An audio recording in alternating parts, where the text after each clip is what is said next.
Amanu kutiba alaikumusiyam kama kutiba alal ladzina min qablikum la'allakum tattaqun. Hadirin yang berbahagia, siswa-siswi SMK Bina Muslimah yang saya hormati, beserta dengan Ketua Pelaksana Sematren Ramadan tahun 1444 Hijriah yang saya hormati. Untuk hari ini kita belajar tentang usul fikih. Usul fikih. Apa itu usul fikih? Ada yang tahu usul fikih itu apa? Kalian tahu fikih apa? Fikih apa fikih? Kita menggunakan definisi praktis saja. Kalian belajar Safinah, belajar di dalam Safinah itu mengandung apa saja? Ada tata cara wudhu, tata cara sholat, ya, tata cara bersuci, gitu. Kemudian jenis-jenis air itu ada di dalam Safinah. Itu yang dinamakan fikih. Jadi fikih itu ilmu yang menjelaskan tentang tata cara ibadah. Itu fikih. Nah, kalau usul fikihnya itu apa? Gini, Bapak kasih contoh. Sholat 5 waktu hukumnya wajib. Kenapa bisa jadi wajib? Dari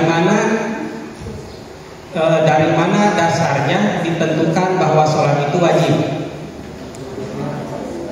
Itu. Kemudian puasa Ramadan itu hukumnya wajib. Kenapa puasa Ramadan bisa jadi wajib? Dari mana asal kewajiban itu? Nah, yang menentukan wajib, yang menentukan sunnah, kemudian yang menentukan makruh, mubah, sama haram itu dinamakan usul fikih. Jadi kalau fikih itu tata cara ibadahnya, kalau usul fikih itu tata cara penentuan hukum suatu ibadah. Itu dapat dipahami sampai sini? Dapat dipahami? Nah. Kemudian pertanyaan yang selanjutnya, apa kewajiban manusia? Kewajiban manusia adalah ibadah. Wa ma khalaqtul jinna wal insa illa liya'budun. Tidaklah aku menciptakan jin dan manusia kecuali untuk beribadah. Berarti kewajiban manusia adalah beribadah. Ibadah itu dibagi berapa macam?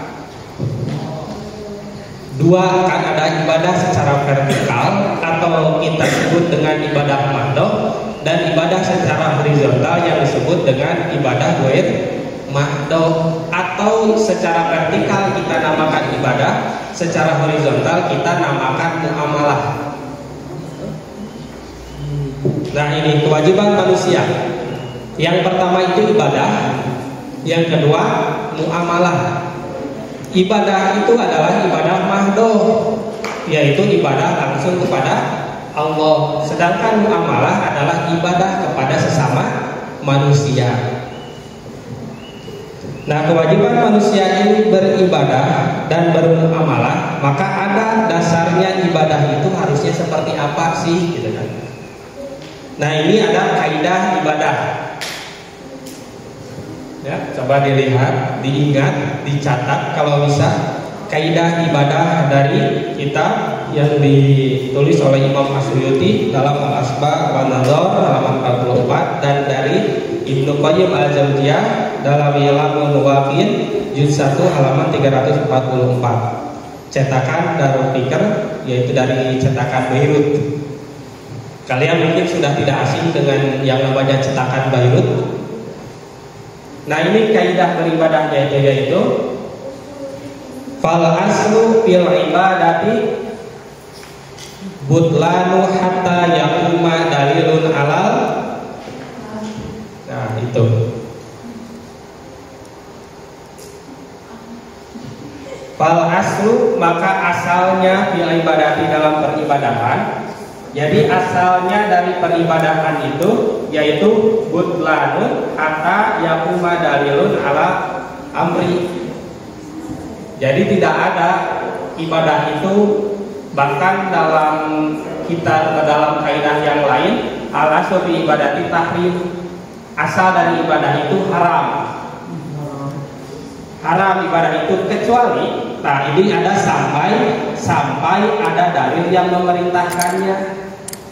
Jadi yang namanya ibadah itu awalnya itu terlarang, haram ibadah itu kecuali ada dalil yang memerintah. Jadi yang namanya ibadah itu harus menunggu dalil yang memerintah. Itu ibadah. Jadi ibadah itu kalau ada dalil yang memerintahkannya lakukan, kalau tidak jangan. Itu simple kan? Jadi simpelnya syariat kita itu tidak membebankan umatnya. Syariat Islam itu tidak pernah membebankan kepada penganutnya. Contohnya, kalau kalian sholat itu kan harus berdiri. Rukunnya itu ada rukunnya berdiri. Tapi kalau kalian tidak kuat berdiri, boleh dengan duduk. Kalau tidak kuat dengan duduk, bahkan di dalam ayat Al-Quran itu bertakwa itu mastata'tum semampumu. Tapi bukan berarti kita harus semena-mena atau sewenang-wenang.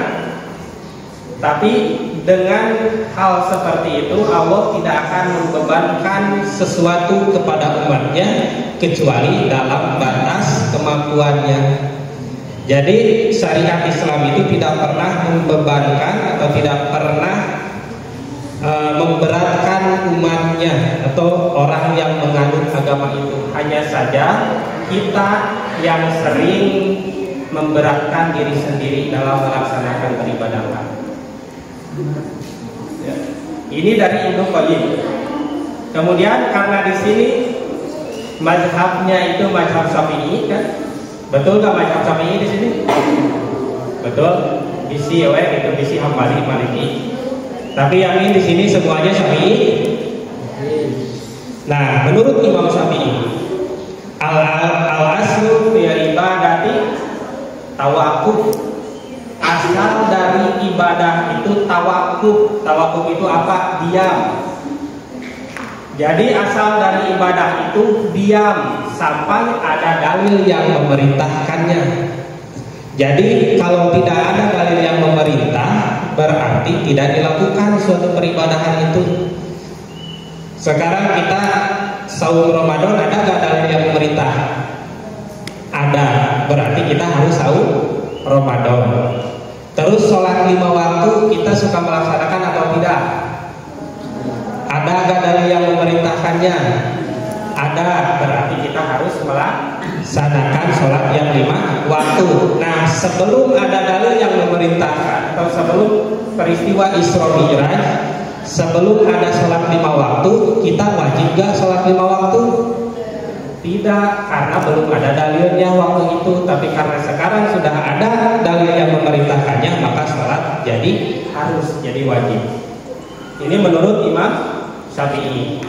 Kemudian menurut Ibnu Hajar rahimahullah, ana takrir fil ibadati innama yukhadu an tauhid. Nah, ini juga sama ya. Ini juga sama sependapat dengan Imam Syafi'i bahwa ibadah itu tauhid atau tawakuf atau diam sampai ada dalil yang memerintah.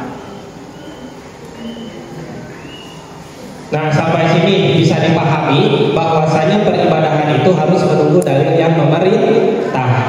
Kalau ada perintahnya laksanakan, kalau tidak, gak usah. Nah, dalilnya dari mana? Dalil pokok. Asyura ayat 21. Kalian tulis saja Asyura ayat 21, nanti kalian lihat di rumah. Ini ayatnya kelihatan? Tidak?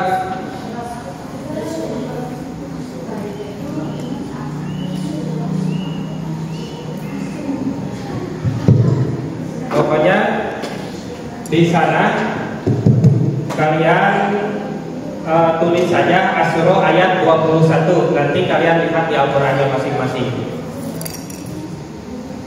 Kemudian dari hadis riwayat Muslim nomor 1718 atau kelas 12 itu pernah belajar kitab Jami'ul Ulum wal Hikam hadis kasabarha gini ieu teh. Anu perumpamaan ibadah itu seperti kan waktu itu Rasulullah menganalogikan bahwa kalau ibadah itu seperti kita di sini jadi seorang pemanah, targetnya ada di sana. Ketika kita melepaskan panah, panah mana yang akan jadi nilai? Pasti panah yang sesuai target. Nah, kemudian ketika misalkan contoh ya. Contoh di sini Bapak seorang pemanah. Di sana ada target. Bapak melepaskan 100 panah. 100 panah dilepaskan. Cep-cep ternyata yang tepat sasaran cuma 10 panah, yang jadi nilai yang berapa? Yang 10 kan, yang 90 itu tidak jadi nilai karena tidak tepat sasaran. Nah, jadi bukan seberapa banyak anak panah yang dilepaskan, tapi seberapa banyak anak panah yang tepat pada sasaran.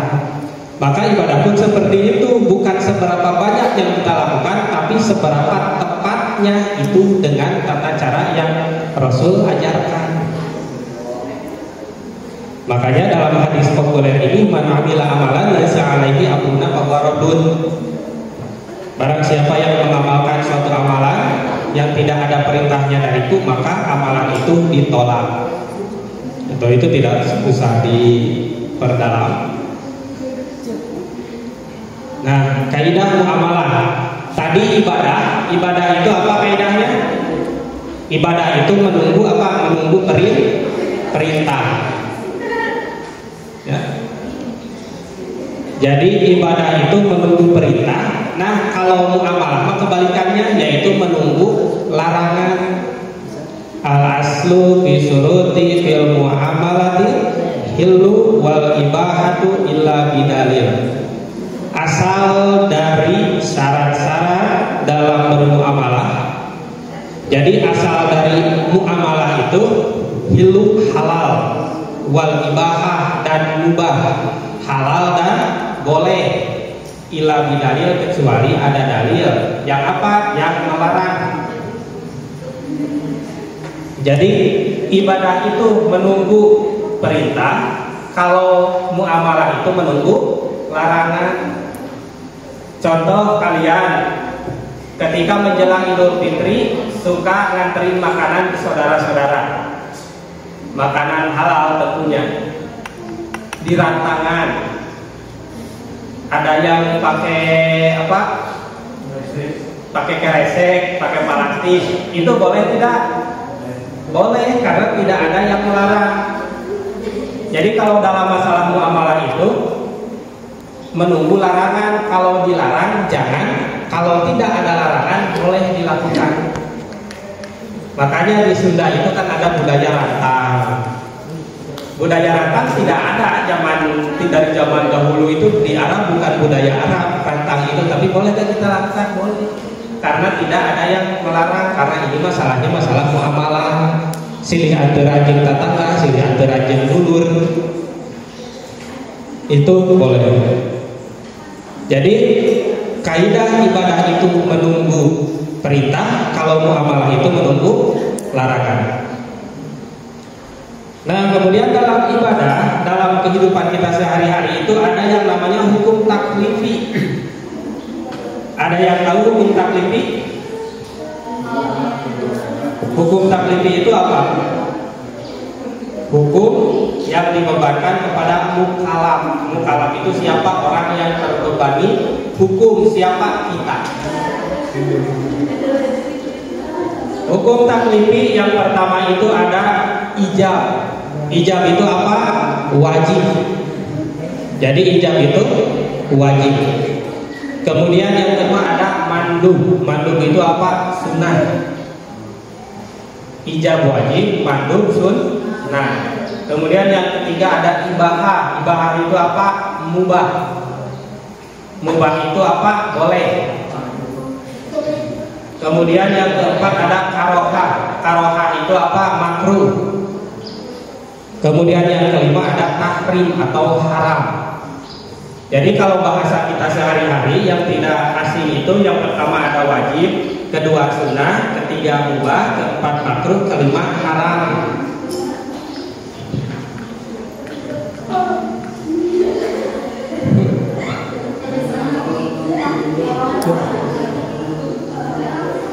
Udah dicatat? Yang wajib itu kalau dilaksanakan mendapat pahala, kalau tidak dilaksanakan mendapat dosa. Sekarang yang sunnah kalau dilaksanakan mendapat pahala, kalau tidak dilaksanakan tidak apa-apa, jadi tidak berdosa ya. Kemudian kalau mubah dilaksanakan boleh, tidak dilaksanakan boleh, netral be aja mubah. Jadi dilaksanakan tidak berpahala, ditinggalkan pun tidak berdosa. Nah kalau makruh ketika dilaksanakan makruh. Kalau makruh itu tidak haram, makruh itu ente haram makruh teh, tapi dibenci. Kemudian tahrim itu haram, jelas kalau haram dilaksanakan mendapat dosa, kalau ditinggalkan pahala. Nah, contoh ibadah yang wajib itu apa saja? Sholat, puasa Ramadan dan sebagainya. Kemudian yang sunnah, taraweh, terus sholat sunat rawatib. Lamun puasana anu sunah Senin Kemis. Terus puasa Daud. Terus Ayyamul Bid. Nya anu disunahkeun ku Rasul Senin Kemis. Terus yang kedua Ayyamul Bid. Terus puasa Daud. Terus 6 hari di bulan Syawal. Terus puasa Arafah, puasa haji kalau di kita itu menjelang Idul Adha kan saum dulu itu sunnah. Kemudian puasa Tasu'a dan Asyura yaitu tanggal 9 dan 10 Muharram, itu yang dinamakan puasa sunnah. Kemudian yang mubah contohnya seperti apa? Makan, minum, mandi, itu disebut dengan mubah, jadi boleh. Kemudian karohah yang makruh itu apa? Yang makruh apa? Udu dulu eta. Banyak kalau di kita itu kan dihukumi bahwa rokok itu makruh, makanya dilaksanakan. Jadi itu perbedaan antara umat zaman dahulu dan umat zaman sekarang. Kalau umat zaman dulu itu mereka mengamalkan amalan-amalan sunnah karena tahu itu adalah sunnah. Tapi umat kebanyakan yang sekarang tidak melaksanakan sunnah. Kenapa? Tapi lagi sunnah. Padahal sunnah itu harus dilaksanakan idealnya. Kemudian kalau orang terdahulu itu, ulama-ulama salaf terdahulu itu meninggalkan yang makruh karena tahu itu makruh. Tapi kalau kita di sini yang makruh pun dilaksanakan, ada makruh baik. Jadi dibalik, harusnya makruh itu yang dihindari, sunnah yang dilaksanakan, bukan sunnah yang boleh ditinggalkan dan makruh boleh dilaksanakan. Tuh. Kalian tahu nggak Imam Bukhari? Tahu nama Imam Bukhari? Periwayat hadis, berapa ribu hadis beliau hafal? Itu bisa dihitung kurang. Loba hadis Nabi dihafal. Kenapa Imam Bukhari sampai banyak hafalannya? Hafalan hadis itu lain mata unggul, tapi sampai sanad-sanadnya itu beliau hafal. Kenapa? Kata ibunya, saya tidak pernah memberikan anakku barang-barang yang subhat. Yang subhat oke tinggikan koman haram, koman makruh gitu. Nah, perintah Ketika kita melaksanakan sebuah peribadahan, karena itu harus ada perintah, makanya ada penentuan ini. Penentuan perintah itu apakah jadi wajib atau jadi apa. Contoh gini, pernah beberapa bulan yang lalu Bapak pertanyakan di kelas, sholat 5 waktu itu hukumnya apa? Wajib. Kata siapa itu wajib? Kan kalian yang hukum wajib ya tadi. Jeung saha eta sholat 5 waktu wajib? Tidak hadis ayat menyebutkan bahwa sholat itu wajib. Coba mana hadisnya? Nah Al-Quran bahwa Al-Quran ayat yang disebutkan bahwa sholat itu wajib. Tidak ada juga aqimu sholat. Dirikanlah sholat. Beda dengan Ramadan, puasa Ramadan, kutiba alaikum, aku mewajibkan kalian ya. Itu ada kalimatnya, kalimat wajibnya. Tapi kalau sholat itu tidak ada kalimat wajibnya, ada juga kalimat perintah. Maka perintah itu masuk kepada kaidah yang pertama, yaitu al-aslu fil amri lil wujub. Asal dari perintah itu adalah wajib, untuk kewajiban. Jadi asal dari perintah itu untuk kewajiban. Nah sekarang sholat itu diperintahkan atau tidak? Diperintahkan. Ada kalimatnya kan, aqimu, dirikanlah, perintah. Berarti kalau diperintah hukumnya wajib. Nah itu jadi sholat hukumnya wajib. Kenapa? Karena ada perintah. Dan sedangkan perintah itu dalam kaidah usul fikih al-aslu fil amri lil wujub, yaitu asal dari perintah itu untuk kewajiban, makanya sholat wajib. Apakah setiap perintah itu jadi wajib? Tentu tidak. Ada yang menjadi sunnah. Maka kaidah yang kedua, al-aslu fil amri linabi, yaitu asal dari perintah itu untuk sunnah. Contohnya apa di bulan Ramadan? Tidur sunnah. Tidur mabubah. Sahur. Jadi Rasul itu melaksanakan sholat taraweh. Awalnya itu di masjid. Kemudian beliau tidak berangkat ke masjid, tapi melaksanakannya sholat di rumah. Kenapa Rasul melaksanakan sholatnya di rumah tarawihnya? Karena takut tarawih itu dikategorikan menjadi ibadah wajib. Jadi kalau tidak wajib berarti sunnah. Ada perintahnya dari Rasul untuk melaksanakan sholat tarawih? Ada, tapi tidak jadi wajib, jadi sunnah. Kemudian yang ketiga, al-aslu fil amri layak tadi takror.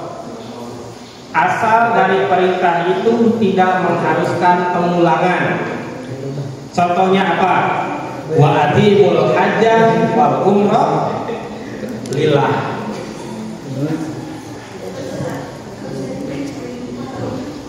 Wa atimul hajjah wal umrah lillah.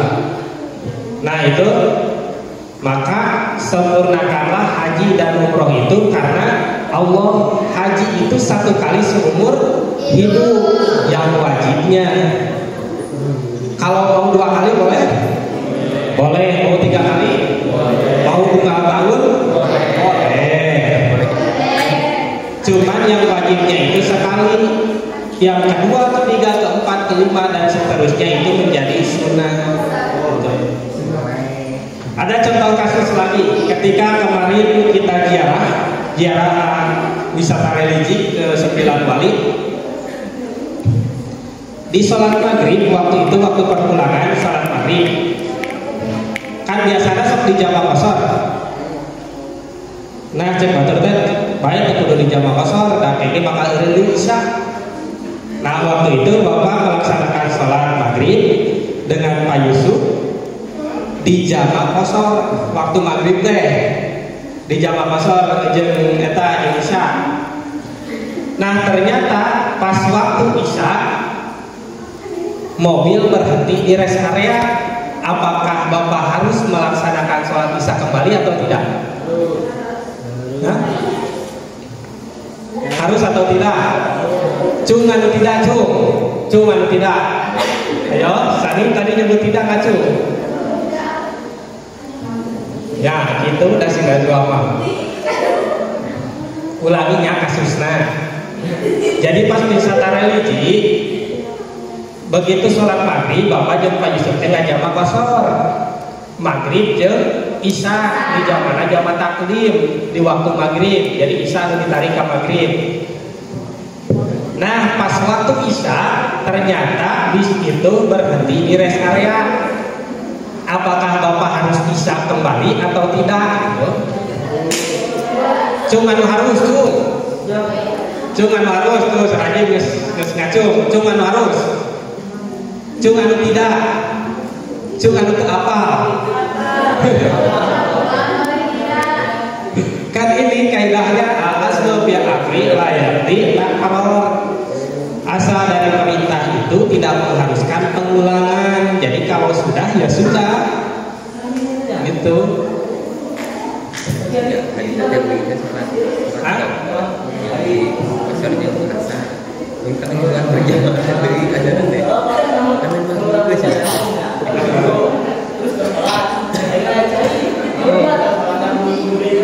Lamun can sholat batal. Ya ente ada yang mana beda ieu mah sebenarnya karena jamaah qashar kan beda deui antara wudu jeung tayamum itu ketika ada uzur syar'i, contohnya tidak ada air atau airnya jaraknya terlalu jauh yang tidak mungkin ditempuh atau tidak boleh menyentuh air. Kita di padang Sahara aya cai teh?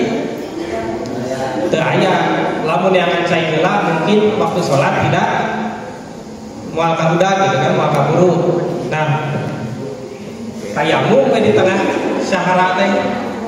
Kemudian setelah tayamum ternyata air datang, maka tayamumnya batal. Itu. Ketika tayamum kemudian sholat, setelah sholat ada air, maka sholatnya sudah sah, tidak diusah ulang lagi. Itu kedangan teh. Karena belum melaksanakan yang wajibnya. Karek tayamum bungkul itu ayat saya kata maka tayamumnya batal. Kalau setelah tayamum, setelah sholat kan wajibnya itu sudah terpenuhi, maka tidak usah diulang kembali. Nah ini juga kan ada ceritanya, ada dua orang di gunung kan, kemudian tidak ada air, tapi waktu sholat telah tiba, mereka tayamum, kemudian sholat, kemudian mereka turun dari gunung dan ternyata di kaki gunung mereka mendapatkan air, sedangkan waktu sholat masih ada.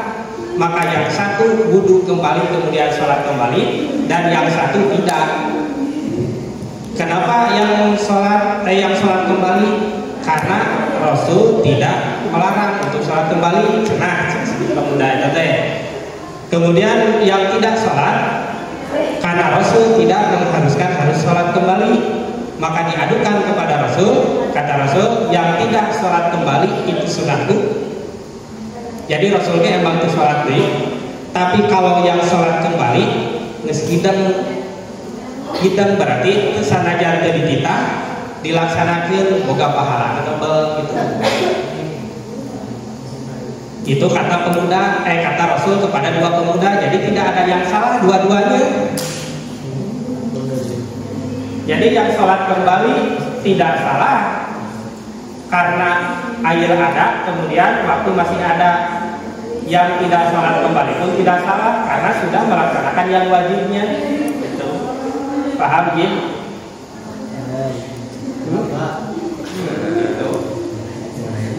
Kemudian kaidah yang keempat, sebenarnya ini masih banyak, tapi hanya ditampilkan 4 saja karena waktu tidak memungkinkan. Kita ada waktu sekitar 10 menit lagi. Al-amru ba'da nahi yufidul ibahah. perintah setelah larangan hukumnya mubah. Contoh gini, kalian kemarin kan wisata religi. Wisata religi isinya apa? Ziarah kubur. Ziarah kubur hukumnya apa? Hah? Ziarah kubur oleh Rasul dilarang atau diperintah?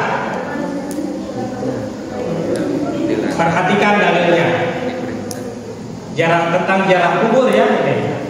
Nahaitukum an ziyaratil kubur fajuruha. Nahaitukum, naha itu larangan. Nahaitukum, aku melarang kalian. Cek Rasul ya, ya hadis. Ini bahasa dalilnya. Nahaitukum, aku melarang kalian an ziyaratil kubur, dari berziarah kubur. Jadi Rasul memerintah atau melarang? Melarang. Kalau dilarang berarti jangan kan? Tapi kalimat selanjutnya fajuruha, tapi sekarang berziarahlah. Dalam satu dalil ada dua perintah. Yang pertama larangan, yang kedua perintah. Tapi dalam satu dalil, maka yang datang pertama itu larangan dulu atau perintah dulu? Larangan dulu, setelah larangan baru perintah. Maka al-amru ba'da nahi, perintah yang datangnya itu setelah larangan yufidul ibahah, maka hukumnya mubah. Jadi ziarah kubur hukumnya mubah. Mubah itu kalau dilaksanakan boleh, kalau tidak dilaksanakan boleh. Jadi mau melaksanakan atau tidak ada pahala di sana. Bisa nggak hal mubah menjadi pahala? Bisa, asal tata caranya mengikuti tata cara Rasul. Kalau kita ziarah kubur bisa jadi ibadah? Bisa, kalau tata caranya mengikuti tata cara Rasul. Seperti apa? Datang ke kubur, kemudian assalamualaikum ya ahlal kubur, seperti itu. Kemudian mendoakan ahli kubur.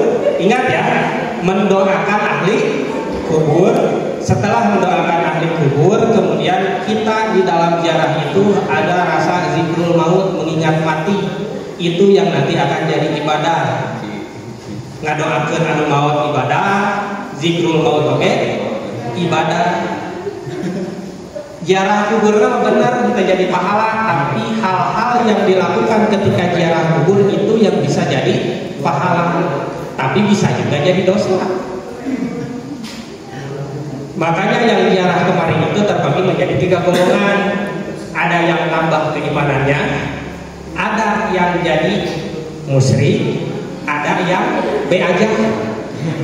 B aja, pertama cuman ulin, jajan, gitu unggul, gitu dengan namulan kan itu ulin. Nah itu biasa aja, namahan iman ke jadi musyrik itu. Tapi mending itu daripada jadi musyrik. Tapi mudah-mudahan kita mengandung nilai ibadah. Nah, perintah. Kemudian setelah perintah ada larangan. Kurang torot deredekeun. Al-aslu finahil tahrim, asal dari larangan itu untuk haram. Apa yang dilarang tapi tidak disebutkan haram?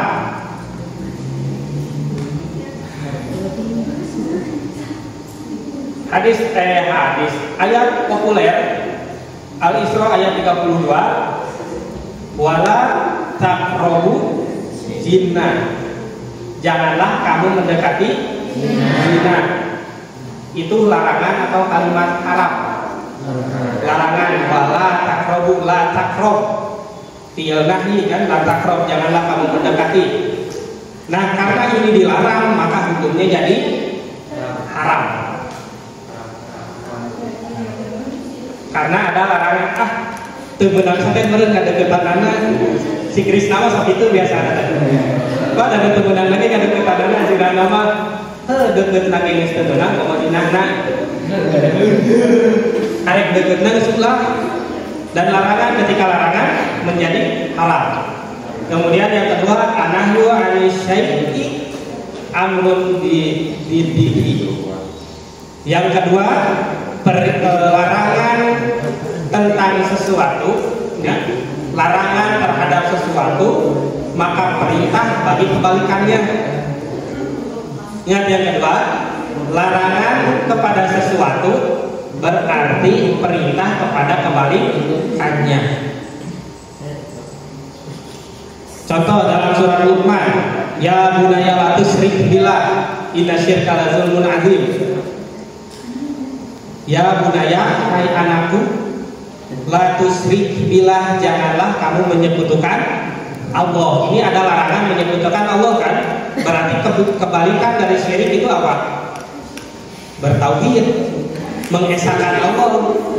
Kebalikan dari menyekutukan Allah berarti mengesahkan Allah. Maka ketika ada larangan untuk jangan syirik, maka perintah supaya kita mengesahkan Allah. Jadi kalau ini dilarang, berarti kebalikannya itu diperintah itu. Sebenarnya ini banyak. Terima kasih. Dia lumayan 5 menit. Boleh. Kau mau nanya? Boleh. Ketika ada perintah yang pernah kalian temui kalimat